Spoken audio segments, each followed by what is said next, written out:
Hello, everyone. In this video, we will talk about our new work on dynamic vision sensor-based tracking.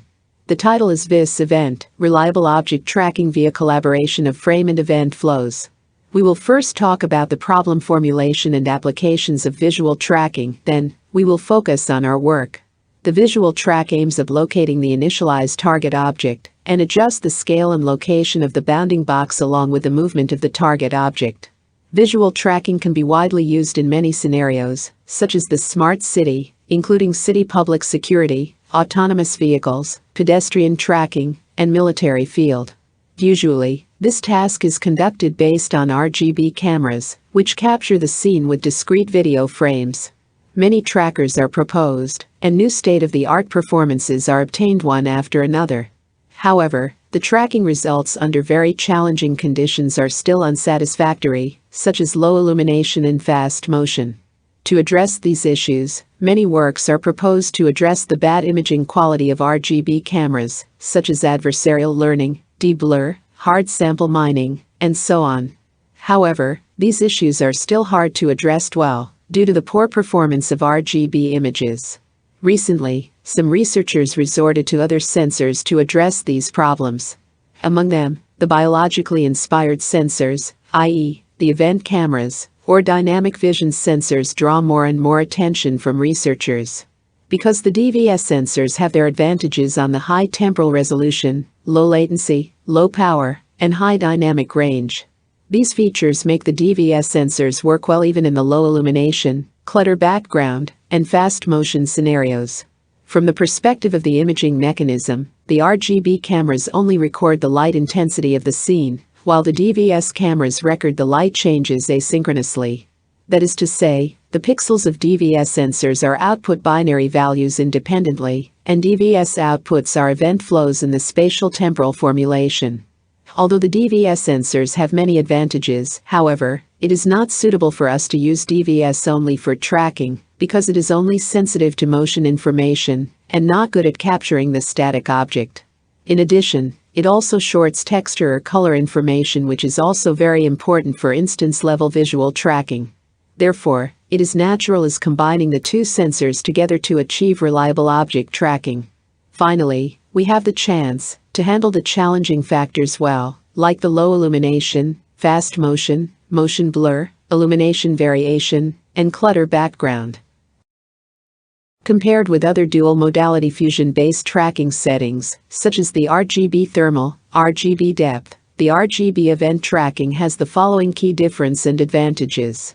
Specifically, the price of thermal cameras is expensive, while the event cameras will be cheaper when stepping into the stage of mass production. The depth cameras have limited sensing distance and only be used in the indoor environment. Besides, these two sensors are all sensitive to fast motion.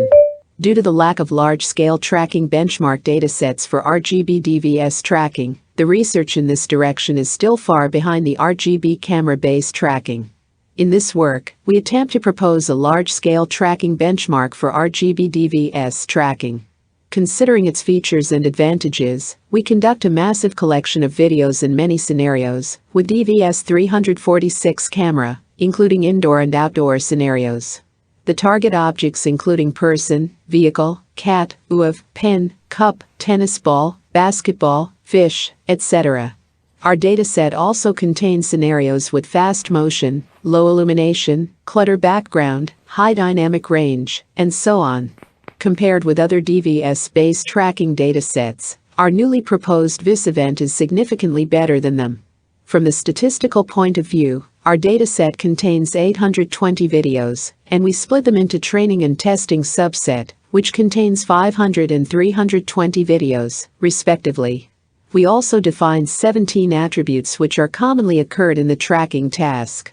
And a detailed description of them can be found in the right table. Due to the RGB event tracking as a dual-modal problem, we cannot directly compare it with traditional trackers, because most of them are developed based on RGB inputs only. To address this issue, we extend single-modality-based trackers into their dual-modality versions, based on 3 kinds of fusion strategies, including early fusion, middle fusion, and late fusion. They can also term the input-level fusion, feature fusion, and decision-level fusion, respectively. As shown in this figure, we extend multiple trackers for the RGB DVS tracking, such as correlation filter-based trackers, classification-based trackers, and Siamese trackers. Totally, we construct more than 35 dual-modality trackers as the baseline for future works to compare. Based on our newly proposed VisEvent dataset, we also construct a novel baseline method for this task by fusing the dual domains adaptively with a cross-modality transformer network. Specifically, we build our trackers based on MNET and real-time MNET. Given the features of dual inputs, we first fuse the two features with cross-attention layers. Then, we feed the output into the self-attention layers to learn the modality-specific features. Our experiments demonstrate such a fusion method can improve the tracking results and achieve comparable results with strong trackers, such as DIMP, SIAMRN++, etc. We also find that the fusing of dual modalities is needed to be careful, because the event domain may bring noisy information due to some objects are static. Therefore, the concatenate operations can achieve better results than other fusion methods, especially the add operation. Our experiments on two simulated datasets also validated the effectiveness of our model, including the OTB100, VOT 2019. In this figure, we give some visualization of our tracking results and baseline methods. We believe our work will boost the development of DVS-based tracking, and we hope more researchers can focus on this direction, and looking forward to more wonderful works can be done. Our dataset and source code has been released on our project page and GitHub websites. Thanks for your attention. If you have any questions about this work, please contact me with this email.